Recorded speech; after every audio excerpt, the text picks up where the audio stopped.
Hi welcome to my show. ரொம்ப long கேப்க்கு அப்புறம் ஒரு வீடியோ ஒன்று பண்ணோங்க. ஆனால் அது பண்ணால் 4 பேர் பிடிக்கணும். இந்த இடம் எங்கே இருக்குதுன்னு தேடணும். இப்போ பாருங்கள், இந்த வீடியோ நான் பண்ண போகிறேன். இந்த மாதிரி இடம் எங்கடா இருக்குதுன்னு தேடி தேடி ஆள் வர போகிறாங்க பாருங்கள். ஏன் சொல்கிறேன்னா, அப்படி ஒரு ப்ளசண்ட்டான ஒரு இடங்க. ஒரே ஒரு கேரண்டி ஒன்று நான் கொடுக்குறேன்.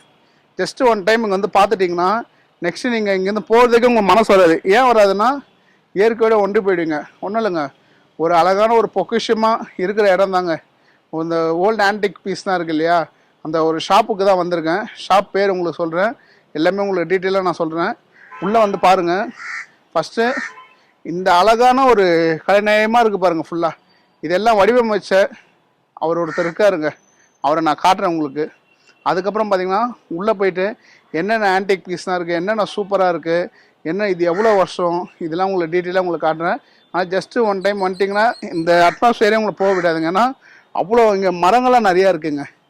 அப்படியே ரொம்ப எனக்கே இங்கே வீடியோ பண்ணும்போது தூக்கம் தான் வருது. அந்தளவுக்கு ஒரு மாதிரி ரொம்ப பீஸ்ஃபுல்லாக இருக்குது.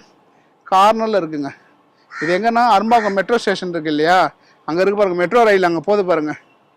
மெட்ரோ ரயில் அங்கே போகுது இல்லையா, ட்ரெயின் போகுது பாருங்கள். அங்கேருந்து அப்படியே மெட்ரோ ஸ்டேஷன் கீழே அப்படி இறங்கி வந்தீங்கன்னா ஒரு சந்து ஒன்று வருங்க. அந்த சந்து ஏரிக்கிற சந்து. அந்த சந்து உள்ளே வந்தீங்கன்னா நேராக லாஸ்ட் எண்டு இந்த ஷாப்பு இருக்குங்க. டீட்டெயிலாக எல்லாமே சொல்கிறேன், வாங்க உள்ளே போகலாம். இன்னும் நிறையா நான் பேசுறது ஒன்றுமே இல்லைங்க, பேசி டைம் வேஸ்ட் பண்ண விரும்பல. டீட்டெயிலாக உள்ளே போகலாம் வாங்குங்க. மியூசியமோட ஓனர் இங்கே இருக்கார், ராஜு சார் இங்கே இருக்கார். அவர்கிட்ட அங்கே உட்காந்துருக்காரு பாருங்கள். யார்கிட்ட ஃபோன் பேசிகிட்டு இருக்காரு. டீட்டெயிலாக அவர்கிட்ட என்ன இதுன்னு கேட்டுக்கலாம். இருங்க, அவரை பிடிக்கலாம் போயிட்டு. ஃபஸ்ட்டு உங்கள் பேர் என்னன்னு சொல்கிறேங்க. நான் சொல்லிட்டேன். என் பேர் ராஜு. சின்ன ஊர்லேருந்தே நான் இந்த கலெக்ஷன் கொஞ்சம் கொஞ்சமாக பண்ணிட்டு இருக்கேன். 1985லேருந்து இது சின்னதாக ஆரம்பிச்சுது, இன்னைக்கு இந்த அளவுக்கு இருக்குது. இது எங்கள் அப்பாவோட இடம். அந்த இடத்த ஒரு நினைவு சின்னமாக மாற்றணும், 4 பேர் வந்து போகணுன்ற கோசம் இயற்கை சூழ்நிலை, இயற்கையை பாதுகாக்கணும், அது எல்லாருக்கும் எடுத்து சொல்லணுன்றத மெயின். இது கண்டிப்பாக இயற்கையை வந்து எல்லாரும் அழிச்சுட்டு இருக்காங்க. அது அவங்கவுங்க முடிஞ்சது அவங்கவுங்க இடத்துல ஒரு 2 செடி வச்சா கூட அவங்கவுங்க வீட்டில் செடி வளர்க்கணுன்றது மெயினான ஒரு கான்செப்ட். அதனால இந்த இடத்த ஃபுல்லாகவே இயற்கை சூழ்நிலையும் ப்ளஸ்ஸு பழைய காலத்தோடைய இது அழிஞ்சுட்டு இருக்கு, அதை மக்களுக்கு எடுத்து காமிக்கணும். சரி, அதனால இங்கே வந்தால் எல்லாரும் பார்க்கலாம். சின்ன வயசுலேருந்து உங்களுக்கு ஆசைன்றீங்க. சின்ன வயசுல எதில் ஆரம்பிச்சுக்கிறீங்க? ஸ்டாம்பு தான். அதோட டைரி வச்சிருக்கேன் நான். 1985ல் நான் ஆரம்பிச்ச டைரி என்கிட்ட இருக்கு. ஓகே. அதுல இருந்து அந்த ரூபா நோட்டு, காயின்ஸ் இதெல்லாம் அப்படியே கொஞ்சமா ஆரம்பிச்சு அப்புறம் ஆன்டிக் கலெக்ஷனு, அப்புறம் விண்டேஜ். இப்போ அதை வந்து இப்போ இந்த இடம் இருந்ததுனால என்னால் டிஸ்பிளே பண்ண முடிஞ்சது. ஏன்னா இந்த இடம் பார்த்தீங்கன்னா வந்தால் போகிறதுக்கே மனசு இல்லைன்னா, இயற்கையோடு அப்படி பயங்கர ஒரு ரசனையாக பண்ணியிருக்கீங்க. மெயினாக என்னென்னா மரங்கள் இருக்குது இங்கே. வெயிலே தெரியல பாருங்க, நல்லா வெயில் பயங்கரமா அடிக்குது. முடிஞ்ச வரையும் இது நாங்கள் வெயில் தெரியல. இது கட்டுறப்ப கூட முடிஞ்ச வரையும் மரங்களை வெட்டாம எவ்வளோ மேக்சிமம் வெறும் நாங்கள் வெட்டலை, சின்ன சின்ன களைகள் மட்டும் கழிச்சோம். மெயின் அதுதான். பப்பாளி மரம் இருக்கு, எவ்வளோ மரம், நிறைய மரங்கள் செடிங்களாம் வச்சிருக்காருங்க. நிறைய சில யூஸ்ஃபுல்லான ஒரு செடிங்கள் மரங்கள் எல்லாமே இருக்கு. இப்போ இந்த கலெக்ஷன்லாம் எப்போதுலேருந்து ஆரம்பிச்சிங்க? இந்த ஸ்டாம்ப் கலெக்ஷன் சொன்னீங்க, ரைட்டு. இப்போ இதெல்லாம் எப்படி வாங்கி ஒன்றுனா சேகரிச்சிங்களா? சிறு தான். நம்ம பல்லவர சந்தை, மோர் மார்க்கெட்டு, இந்த மாதிரி இடங்கள்ல தான். அப்புறம் நம்ம பழைய பேப்பர் கடைகள்ல இருந்து எல்லாருக்கும் சொல்லி வச்சு அந்த மாதிரி கொஞ்சம் கொஞ்சமா ஆரம்பிச்சது தான் இன்னைக்கு இந்த அளவுக்கு வந்து இந்த அளவுக்கு வந்திருக்கு. ஒரே நேரத்துல பண்ணல, கொஞ்சம் கொஞ்சமா பிரேக் விட்டு தான் நடந்தது. அது 5 வருஷம் கேப் விடுவோம் குடும்ப சூழ்நிலை காரணமாக. இப்போ டிஸ்பிளே பண்றதுக்கு இதுதான் ஒரு நல்ல டைம் எனக்கு கிடைச்சிது. இப்போ எவ்வளோ வருஷமா சார் இருக்கும் அது நீங்க சேகரிச்சதெல்லாம்? அந்த பொருள் 100 வருஷம் 150 வருஷம் அந்த மாதிரி உள்ள பொருள்கள் இருக்கும். சூப்பர். இதெல்லாம் நீங்கள் ஒரு காசு கொடுத்து வாங்கி கஷ்டப்பட்டு பாதுகாக்க வைக்கிறீங்க. அந்த பாதுகாத்து வைக்கிறது பெரிய விஷயம் இல்லை.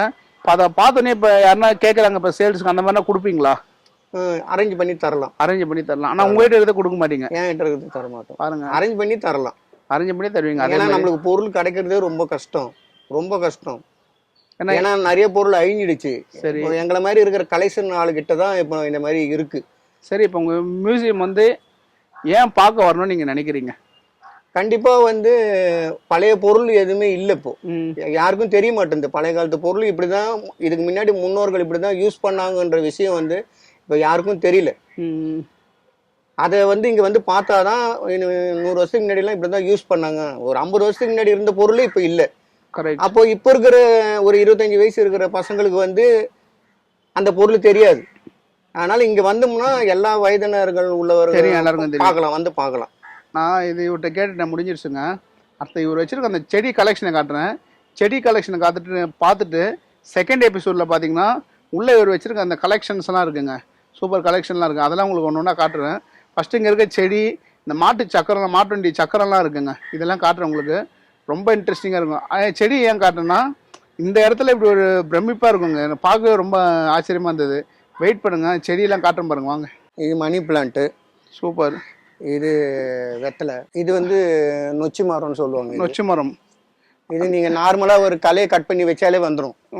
எங்க இருந்தாலும் வந்துடும். எங்க வேணாலும் கலையை கட் பண்ணி வச்சாலே வந்துடும். இந்த ஆவி பிடிப்பாங்க இல்லையா, அதுக்கெல்லாம் யூஸ் ஆகும். அதெல்லாம் நம்ம இடத்துல மெயின் ரொம்ப முக்கியமான மரம் இந்த அத்தி மரம்.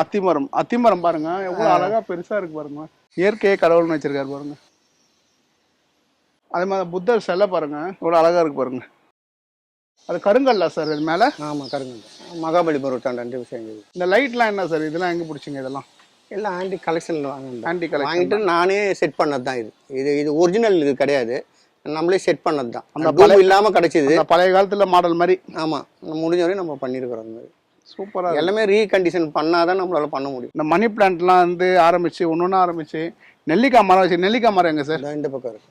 இந்த ஒரு பாருங்க, மேல இருக்கு பாருங்க நெல்லிக்காய் மரம். நெல்லிக்காய் மரம், அது வாழை மரமும் இருக்கு பாருங்க. பப்பாளி மரம் இருக்கு பாருங்க. இந்த பாவு விளக்குலாம் பாருங்களேன், எவ்வளோ அழகா இருக்கு பாருங்களேன். குதிரையில பிடிச்சிருக்கும். இதெல்லாம் ஒரு ஸ்டோரி இருக்குங்க. இங்க இருக்க சிலைங்கள்லாம் பார்க்கலாங்க. பார்த்துட்டு வெளில இருக்க சின்ன சின்ன இதெல்லாம் சிற்பங்கள்லாம் பார்க்கலாம். பார்த்துட்டு இதுக்கு மேலே இன்னும் நிறையா இருக்கு, அதை காட்டுறேன். வெயிட் பண்ணி தான் ஆகணும். ஏன்னா சில நல்ல விஷயங்கள்லாம் எடுத்தோடனே காமிச்சிட முடியாது. கொஞ்சம் கொஞ்சமாக அப்படியே உள்ளே போதான் அப்படியே அது பார்க்க முடியும். ஏன்னா உடனே பார்த்தீங்கன்னா உங்களுக்கு சஸ்பென்ஸ் போயிடும்.